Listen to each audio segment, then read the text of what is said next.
بسم اللہ الرحمن الرحیم۔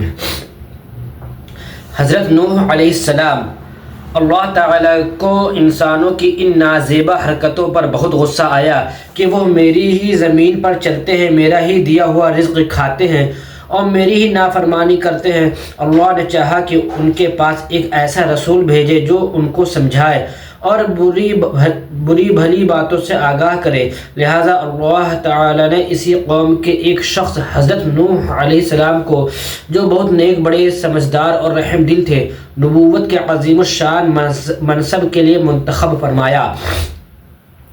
اللہ تعالیٰ نے ان پر وحی بھیجی کہ اپنی قوم کو اچھی باتوں کی طرف متوجہ کرو، بری باتوں سے روکو اور آخرت کے عذاب سے ڈراؤ۔ چنانچہ حضرت نوح علیہ السلام نے اپنی قوم کو اسلام کی دعوت دی اور کہا کہ مجھے کو اللہ نے رسول بنا کر بھیجا ہے، میری بات مانو اور صرف ایک اللہ کی عبادت کرو۔ یہ سن کر لوگوں نے ان کا مذاق اڑانا شروع کر دیا۔ بعض نے کہا کہ یہ تو ہمارے ساتھ اٹھتے بیٹھتے تھے، اب رسول بن گئے۔ بعض نے کہا کہ اللہ کو رسول بنانے کے لیے ان کے علاوہ کوئی نہیں ملا۔ حضرت نوح علیہ السلام کی دعوت کا اثر۔ حضرت نوح علیہ السلام نے اپنی قوم کو دین کی دعوت دی۔ فرمایا، اے قوم، بتوں کی پرستش مت کرو، ایک اللہ کی عبادت کرو، اس کے عذاب سے ڈرو اور قیامت کے دن کے خوف کرو جس دن کوئی کسی کے کام نہ آئے گا۔ قوم کے سرداروں نے کہا کہ ہم تم کو خود گمراہ اور اپنا دشمن سمجھتے ہیں۔ آپ علیہ السلام نے جواب دیا، میں گمراہ نہیں ہوں بلکہ تمہارے پاس اللہ تعالیٰ کا پیغام لے کر آیا ہوں، مان لوگے تو تمہارا ہی بھلا ہوگا۔ حضرت نوح علیہ السلام نے بہت جدوجہد کی کہ سب ایمان لے آئیں، اللہ کی عبادت کریں، بتوں کی عبادت چھوڑ دیں، لیکن چند غریب لوگوں کے سوا کوئی ایمان نہ لایا۔ مالداروں نے کہا کہ تم ان غریبوں اور ذلیل لوگوں کو نکال دو تو ہم تمہاری بات مانیں گے۔ حضرت نوح علیہ السلام نے فرمایا، میں ایسا نہیں کر سکتا، میں تو تمہیں برے انجام سے ڈراتا ہوں اور اچھی باتوں کی تلقین کرتا ہوں۔ حضرت نوح علیہ السلام نے اپنی قوم کو ہر طریقے سے سمجھایا اور بہت نصیحت کی، لیکن قوم نے نہ مانا۔ جب حضرت نوح علیہ السلام نصیحت شروع کرتے تو لوگ اپنے کانوں میں انگلیاں ٹھونس لیتے۔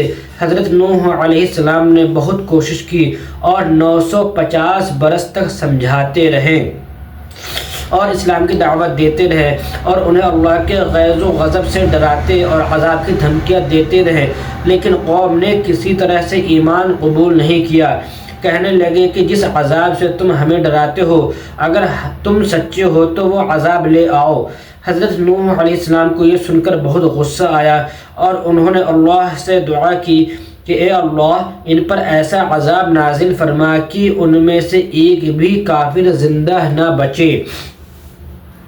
کشتی اور طوفان۔ اللہ تعالیٰ نے حضرت نوح علیہ السلام کی دعا قبول فرمائی اور ایک بڑی کشتی بنانے کا حکم دیا۔ حضرت نوح علیہ السلام نے کشتی بنانے شروع کی۔ جب ان کی قوم ان کو کشتی بناتے ہوئے دیکھی تو تمسخر یعنی مذاق کرتے ہوئے کہتی، نوح، تم اس کشتی کو ریت پر چلاؤ گے یا پربت پر چڑھاؤ گے، مطلب پہاڑ، دریا تو یہاں سے میلوں دور ہے۔ حضرت نوح علیہ السلام اور ان کے ساتھی اپنے قوم کے ہر فرد کے مذاق پر صبر کرتے رہے اور یہ صرف جواب دیتے کہ آج تم ہم پر ہنستے ہو، کل انشاءاللہ ہم تم پر ہنسیں گے۔ آخر کار اللہ کا وہ عذاب آ دھمکا جس کا قوم کے کافر برابر مطالبہ کرتے تھے۔ آسمان سے موسلا دھار بارش کا سلسلہ شروع ہو گیا اور زمین پانی اگلنے لگی۔ ایسا معلوم ہوتا تھا کہ آسمان پھٹ گیا ہے، چاروں طرف سے پانی نے انہیں گھیر لیا۔ اللہ تعالیٰ نے حضرت نوح علیہ السلام کو حکم دیا کہ ایمان والوں کو لے کر کشتی میں سوار ہو جاؤ اور اپنے ساتھ ہر جانور کا ایک جوڑا بھی لے لو۔ آج اس طوفان سے نہ کوئی انسان بچ سکتا ہے نہ جانور۔ کشتی موجوں کی چیرتی ہوئی چلنے لگی، ایسی خوفناک موجیں اٹھتی تھی کہ جیسے کہ دریا میں بڑے بڑے پہاڑ ہوں۔ تمام لوگ اپنی جان بچانے کے لیے ہاتھ پاؤں مار رہے تھے اور چیخ پکار کر رہے تھے۔ ان کی چیخوں نے پورے ماحول کو خوفناک بنا دیا تھا اور سب ڈوب ڈوب کر ہلاک ہو رہے تھے۔ اس دوران حضرت نوح علیہ السلام نے اپنے بیٹے کو دیکھا جو کافر تھا فرمایا کہ بیٹے کشتی میں سوار ہو جا۔ اس نے کہا کہ میں پہاڑ پر چڑھ کر اپنی جان بچا لوں گا۔ اچانک ایک موج آئی اور اسے بہا لے گئی۔ اللہ تعالیٰ بندوں کی صورتیں اور ان کا حسب و نسب نہیں دیکھتا بلکہ ان کے اعمال دیکھتا ہے۔ جب تمام کافر ڈوب کر ہلاک ہو گئے اور تمام بستیاں نیست و نابود ہو گئی تو اللہ نے حکم دیا کہ اے آسمان رک جا اور اے زمین پانی کو نگل لے۔ اللہ کا حکم آتے ہی پانی خشک ہو گیا اور نوح علیہ السلام کی کشتی جودی پہاڑ پر جا کر ٹھہر گئی۔ حضرت نوح علیہ السلام اپنی قوم اپنے گھر والوں مسلمانوں اور جانوروں کے جوڑوں کو لے کر کشتی سے اترے اور اللہ کا شکر ادا کرنے لگے۔ حضرت نوح علیہ السلام کی قوم ہلاک ہو گئی، ان پر کوئی رونے والا نہ تھا، نہ آسمان ان پر رویا نہ زمین کو ان پر ترس آیا۔ اس کے بعد اللہ تعالی نے حضرت نوح علیہ السلام کی اولاد میں خوب برکت فرمائی۔ ان کی اولاد میں انبیاء، بادشاہ اور بہت سی قومیں ہوئیں۔ حضرت نوح علیہ السلام پر اللہ کی رحمت و سلامتی ہو۔ حضرت ابراہیم علیہ السلام سرزمین عراق میں پیدا ہوئے۔ آپ علیہ السلام کے والد کا نام آزر بن ناحور تھا۔ آپ علیہ السلام کی 3 بیویاں تھیں، ہاجرہ، سارہ اور قطورہ۔ ہاجرہ سے حضرت اسماعیل علیہ السلام، سارہ سے حضرت اسحاق علیہ السلام اور قطورہ سے مدین پیدا ہوئے۔ حضرت ابراہیم علیہ السلام کو ابو الانبیاء بھی کہا جاتا ہے کیونکہ آپ علیہ السلام کے بعد آنے والے تمام انبیاء آپ ہی کی نسل میں پیدا ہوئے ہیں۔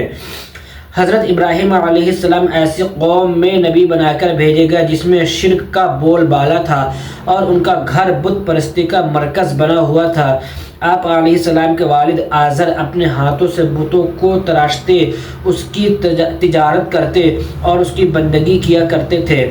جب حضرت ابراہیم علیہ السلام نے اپنے گھر کی یہ حالت دیکھی تو آپ کو بے حد رنج ہوا اور آپ نے دعوت کی ابتدا اپنے گھر سے کی۔ انہوں نے اپنے والد کو مخاطب کر کے فرمایا، اے میرے ابا جان، آپ ایسی چیز کی پرستش کیوں کرتے ہیں جو نہ تو دیکھتا ہے اور نہ سنتا ہے اور نہ ہی آپ کے کسی کام آ سکتا ہے؟ اے میرے ابا جان، مجھے ایسا علم دیا گیا ہے جو آپ کو نہیں ملا، لہٰذا آپ میری بات مانیے، میں آپ کو سیدھا راستہ دکھاؤں گا۔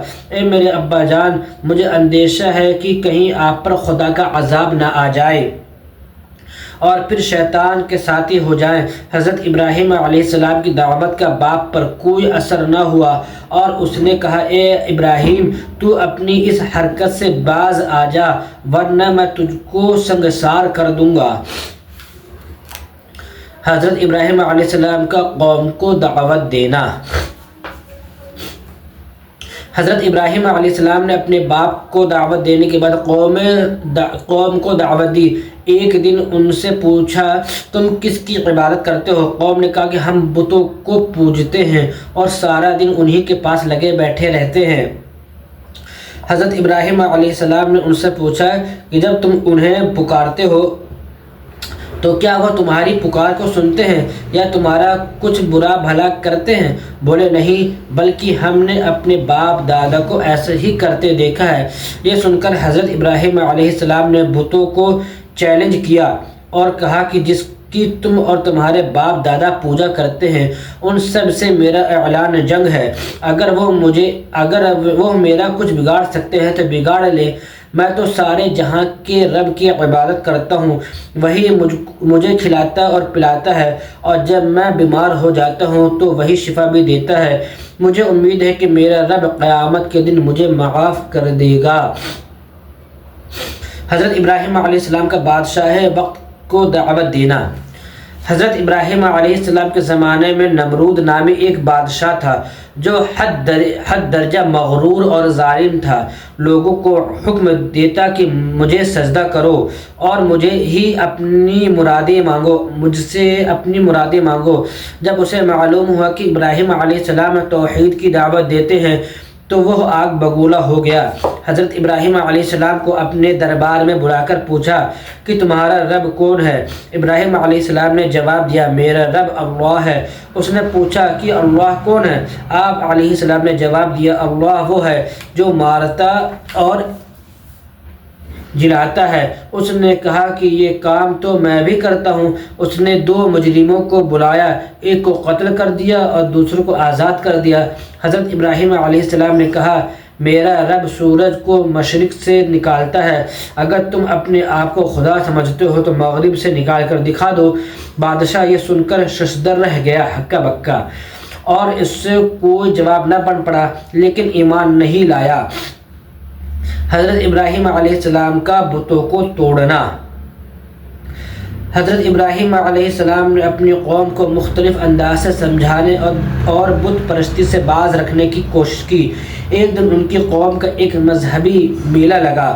لوگ جوق در جوق بھیڑ میلے میں جا رہے تھے۔ لوگوں نے ابراہیم علیہ السلام سے بھی میلے میں چلنے کو کہا، مگر آپ نے یہ کہہ کر عذر کر دیا کہ میری طبیعت خراب ہے۔ جب سب لوگ میلے میں چلے گئے تو ابراہیم علیہ السلام بت خانہ میں گئے اور سارے بتوں کو توڑ ڈالا، مگر جو سب سے بڑا بت تھا اسے چھوڑ دیا اور کڑہاڑی اس کے گلے میں لٹکا دی۔ جب لوگ میلے سے لوٹے اور بت خانہ میں گئے تو اپنے بتوں کی یہ حالت دیکھ کر سخت برہم ہوئے اور کہا، یہ تو ابراہیم ہی کا کام ہے۔ قوم کے لوگوں نے جب ابراہیم علیہ السلام سے چھان بین شروع کی تو آپ نے برجستہ کہا، کڑہاڑی تو بڑے بت کی قبضے میں ہے، یہ سب اسی کا کیا ہوا ہے، تو تم ان بتوں سے پوچھو اگر وہ بول سکتے ہیں۔ انہوں نے کہا کہ ابراہیم، کیا تم نہیں جانتے کہ بت نہیں بولتے؟ ابراہیم علیہ السلام نے کہا کہ پھر تم ان کی عبادت کرتے ہو۔ یہ سن کر لوگ خاموش ہو گئے اور اپنا سا منہ لے کر رہ گئے، مگر ایمان قبول نہ کیا۔ حضرت ابراہیم علیہ السلام کو سزا دینے کی تجویز۔ حضرت ابراہیم علیہ السلام اپنے والد آزر، اپنی قوم اور بادشاہ وقت کے نمرود کو مسلسل وحدانیت کی تبلیغ کرتے رہے اور ان کے معبودوں کا بتان ان پر آشکار کرتے رہے۔ قوم کو اپنے معبودوں کی توہین برداشت نہ ہو سکی اور ان کا غصہ اپنی انتہا کو پہنچ گیا۔ بادشاہ وقت بھی ان کے ساتھ تھا۔ سبھی نے یہ فیصلہ کیا کہ ابراہیم علیہ السلام کو دہکتی ہوئی آگ میں ڈال دیا جائے۔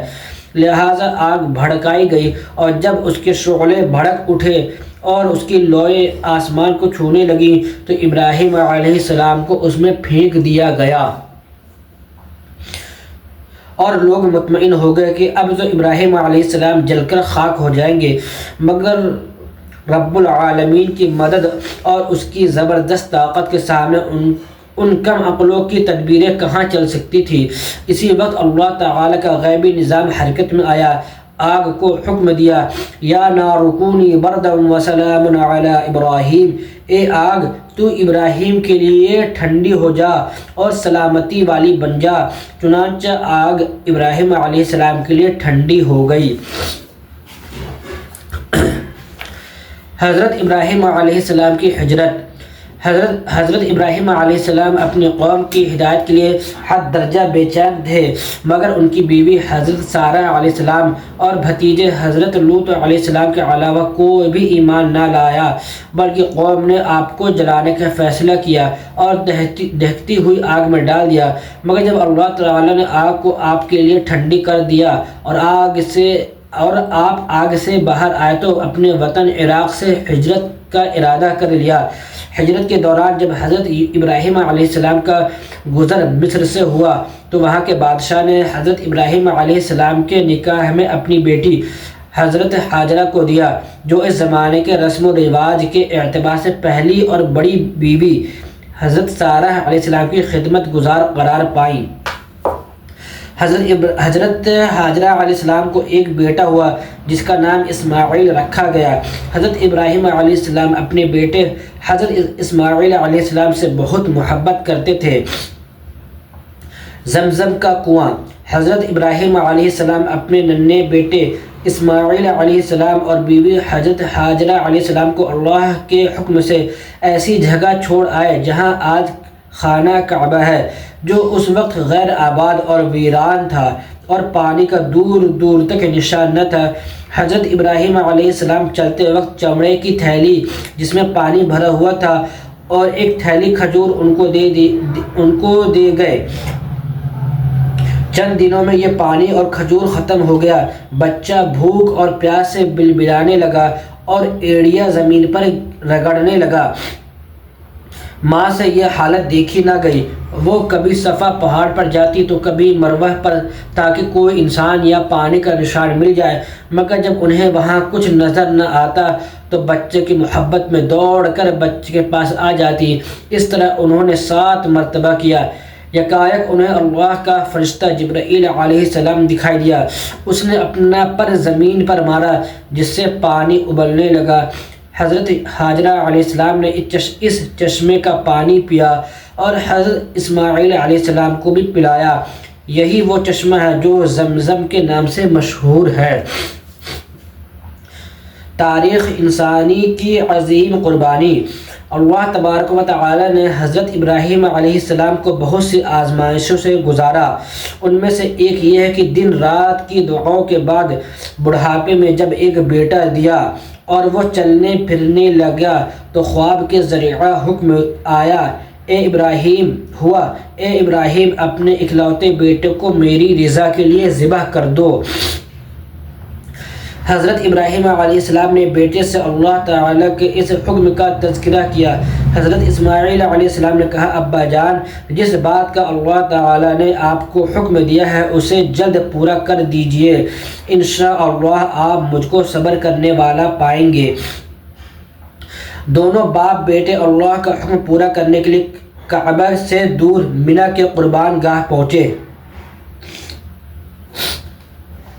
حضرت ابراہیم علیہ السلام نے بیٹے کو پیشانی کے بل زمین پر لٹا دیا اور چھری چلانے شروع کی، مگر اللہ کی قدرت سے چھری اسماعیل علیہ السلام کو کاٹ نہ سکی۔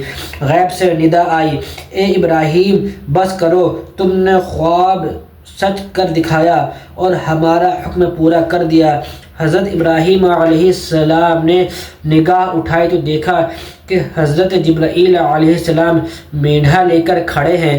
آپ علیہ السلام نے اس کو حضرت اسماعیل علیہ السلام کے بدلے میں ذبح کر دیا۔ خانہ کعبہ کی تعمیر۔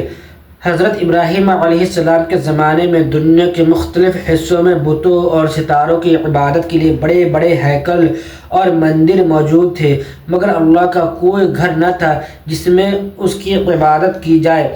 خانہ کعبہ کی عمارت بھی منہدم ہو کر بے نشان ہو گئی تھی۔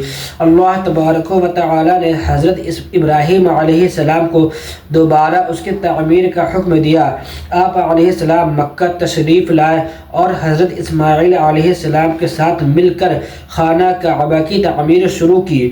حضرت اسماعیل علیہ السلام پتھر اٹھا کر لاتے اور حضرت ابراہیم علیہ السلام بیت اللہ کی تعمیر کرتے جاتے اور یہ دعا کرتے جاتے، ربنا تقبل منا انک انت السمیع العلیم۔ ترجمہ، اے ہمارے پروردگار ہماری خدمت قبول فرما لے، بے شک تو ہی سننے والا اور جاننے والا ہے۔